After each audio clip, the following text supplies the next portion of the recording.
हाँ भी सबने जबरदस्ती करानो ही पेड़ी। इस साल में भी में छूट दे दी है कि कोई किसान लेकिन भी के ठापड़े कोनी की कद भी को पिया कट जाए बैंक में। तो अब प्रीमियम 21,937 करोड़, राजस्थान की बात है ये, 21,937 करोड़ है पूरे देश की। 21,937 करोड़ किसानों ने प्रीमियम दिया। इतना करोड़ प्रीमियम किसानों की जेब से गया। दोनों ने,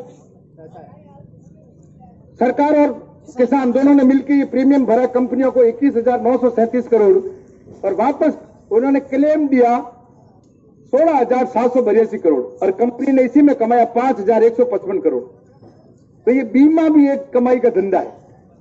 किसान उसमें बेवकूफ बनता है, बीमा ये कंपनियों का धंधा चलते हैं। ऐसे ही हर साल का आंकड़ा है ये। 2017-18, 2018-19, 28,000 तो इन्होंने प्रीमियम भरा और 25,000 करोड़ उन्होंने वापस उनको क्लेम दिया।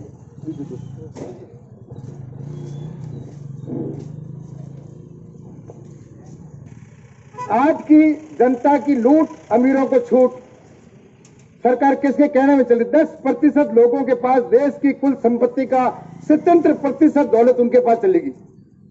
मान लो इस देश में 100 रुपया है और 100 लोग है, 100 रुपया है धन और 100 जना है, तो भी मैं 10 लोगों के अंदर 77 रुपया चले गया, तो आप 23 रुपया में 90 लोग हैं। तो ये नीचे का संकट ये है।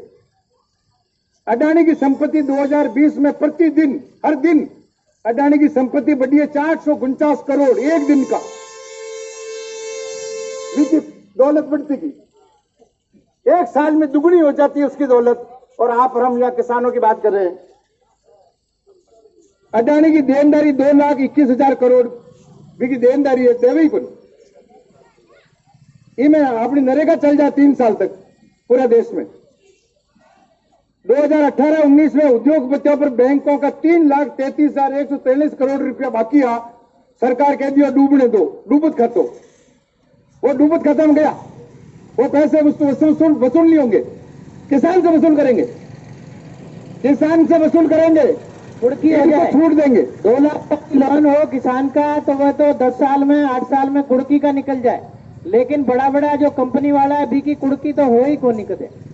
और ग्लोबल हंगर, भूख के इंडेक्स में, भूख में आपनो नंबर 107 देशों में अपनी गिनती 94 है, 94 नंबर पे आपनो देश है। तो आप सोच सका कि एक तरफ भूख की स्थिति है और एक तरफ अमीरा की दौलत की स्थिति है।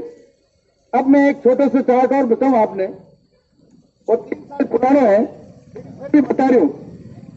जो सरकारी कर्मचारी है वो थोड़ा नाराज मत भेजो, क्योंकि मैं आपने बता रही हूं कि किसान के लिए तो अतरा काटा हुआ है सरकार, और सरकारी कर्मचारी 1.5% है, वहां की बात बता रही हूं। चपरासी 30,000 रुपये महीना तनख्वाह है, चपरासी की तनख्वाह 30 है, 1,000 रुपये रोज को। बाबू पटवारी ग्राम सेवक 50,000 है तनख्वाह, ग्राम सेवक बाबू पटवारी की। और स्कूल में मास्टर साहब है जो घंटी बजावे, छोरा उर्र कर भाग जाए, पर 3rd ग्रेड का मास्टर साहब की तनख्वाह 60,000, 2,000 रुपये रोज का। वही तो वे किसान बटे बैठा है दिल्ली में, इसीलिए ही बैठा है। हाँ तो वही 1st ग्रेड का 82,000 तनख्वाह है। कॉलेज को लेक्चर 1,86,000, कॉलेज खुले कि नहीं खुले? 2 लाख तो 2 लाख वेगी है। आप क्यों कि मैं कतरा 100 मन पैदा कर दिया, 200 मन कर दिया, 300 मन कर दिया, वो 1 महीना की तनख्वाह मिल लिया यार। एक महीना में 1 महीना की तनख्वाह मिल लिया। वो कलेक्टर की तनख्वाह 2 लाख और मुख्य सचिव की 2,25,000, एमएलए का 1.25 लाख, एमपी का 1.5 लाख, और अन्य पेंशन मिले आधी पेंशन मिले। तो 3 साल पुरानी है। 3 साल पुरानी पेंशन मिले। चपरासी ने 12,000, पटवारी ने 22,000, मार साहब ने 27,000, और 2nd ग्रेड वाले 42,000, कॉलेज का लेक्चर ने 87,000, 1 लाख रुपए तक भी पेंशन है। अतरी तनख्वाह ले, फिर जमा पूंजी और बेड़ी कर लावे। और एक दूसरे में और बताऊं, काम कतरा दिन करे मैं भी देखू। 1 साल में सरकारी कर्मचारी काम कितना दिन करे आप देख जो। 1 साल में रविवार आवे, बाबू रविवार का ऑफिस खुले, तनख्वाह कटे नहीं, शनिवार का तहसील खुले, तनख्वाह कटे, 52 तो इतवार और 52 शनिवार, 30 मतलब पीएल मतलब इन्हें छुट्टी को अधिकार तनख्वाह के साथ, एक साल में 30 दिन की छुट्टी ले सके तनख्वाह के साथ। 15 सीएल भाग जाए, अब काम नहीं करा, वो लेवे और मान लो न लेवे तो बिना 20 दिन की डबल मिले, वो न लेवे तो भी की तनख्वाह में 1 दिन की 32 मिलने जुड़े है। आप ओवर टाइम का नहीं है, 17 दिन की सीएल मिले, 15 दिन कुल त्योहार, होली, दिवाली, ईद, मुहर्रम होगा, 28 दिन की 12 महीना में छुट्टियां जाए। मेडिकल मांदो वेगनी भी हो, 10 दिन की मानगी की छुट्टी ले सके, 2 दिन की ऐच्छिक छुट्टी जब भी मर्जी पड़े 2 दिन जा सके। कलेक्टर 2 दिन की छुट्टी कलेक्टर देते, कोई मेला खेड़ा हुआ तो आपके अटे मेड़ों पर एक ही कलेक्टर की छुट्टी दे, आपने कल पुलिस वाले अटे 191 दिन तो वो काम ही नहीं करे, 191 दिन वो काम नहीं करे 365 में, तो आप सोच सको 174 दिन रिया काम कर पाता, 6 महीना भी काम नहीं करे और तनख्वाह ले पूरी। और वे किसान बेटे लड़ रहा है, वे किसान इसी बात के लड़ रही है, वे कह रहे माँ की कमाई तो मान दो रे, माँ की कमाई की कीमत तो दो रे, वही तो आज हमारी एक अपील है आपको कि वो किसान सब आपके लिए लड़ रहे हैं, आज अन्नदाता सबके लिए है।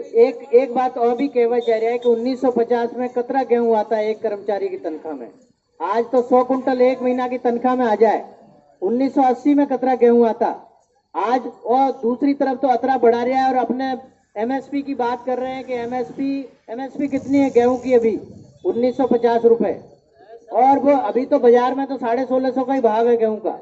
आप वो आटा करके दूसरा फिर भी 30 में देते हैं, तो ये बड़ी जो 3 मांगे हैं हमारी, उसके बारे में वो जो आंदोलन चल रहा है, एक तो जमाखोरी का कानून है कि अब कोई कितना ही जमा कर लेगा, और फिर 5 रुपए किलो किसान से खरीद के हमको ही वापस 50 रुपए किलो में बेचेंगे, ये कानून गलत है। वो जमाखोरी कोई नहीं होनी चाहिए, या तो सरकार अपने पास रखे या किसान अपने पास रखे, व्यापारियों के लिए सीमा तय होनी चाहिए। नहीं तो आपने सुना होगा एक बार ग्वार के भाव 300 रुपए किलो हुए कि नहीं हुए, वो इसीलिए हुए कि एक आदमी ने खरीद ली, एक बीडी अग्रवाल है वो गंगानगर के सारी ग्वार खरीद ली पूरे राजस्थान और देश की, और ग्वार का भाव हो गया 300 रुपए किलो, ऐसे ही इनका हो जाएगा। तो एक जमाखोरी का कानून है और दूसरे 2 और कानून है, आप बताओ।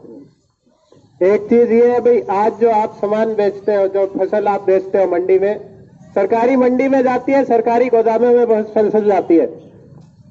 अब सरकार ने कानून बनाया भाई कोई भी खरीद सकता है, जरूरी नहीं मंडी में ही जाए, आप कहीं भी बेचो। बड़े बड़े व्यापारी आपके घर आके ले जाएंगे शुरू में, तो जैसे आपको सब्सिडी दी, मान लो केरोसिन में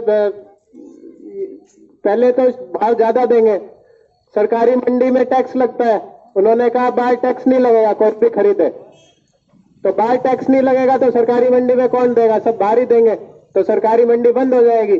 सरकारी मंडी बंद हो जाएगी तो सरकारी गोदाम खाली हो जाएंगे। आज जो 2 रुपए किलो आपको मिल रहा है राशन, उस पे सरकार को तो वो 26 रुपए किलो पड़ रहा है, वो सरकार अपने, अभी तो सरकार पैसा दे रही है, उसके बाद सरकार के पास अनाज नहीं होगा तो कहेगी आपके तो हम पैसा डाल देंगे खाते में, खरीदो बाजार में तो व्यापारी खरीद लेगा, तो उसके तो भाव बढ़ा के ही बेचेगा, वो भाव बहुत बढ़ जाएंगे। अब आप सोच लेना आपको किस भाव में आपको गेहूं आटा मिलेगा बाजार में, तो वो व्यापारी की जेब में ही जाना है पूरा मुनाफा। सरकार राशन भी बंद करके कह देगी हम खाते में पैसे डाल रहे हैं, आप खरीद लेना बाजार से। तो ये सब कानून व्यापारियों के फायदे के लिए ही है, किसानों की कोई नहीं सोच रहा। तीसरा कानून है कि आप, कंपनी आएगी, कंपनी आपके साथ एक कॉन्ट्रैक्ट करेगी, ठेका खेती, आपके साथ लिखा पढ़ी करेगी कि आपके खेत में जो होगा हम खरीदेंगे, हम आपको खाद, फसल, बीज है वो सब देंगे, आके जांच करेंगे।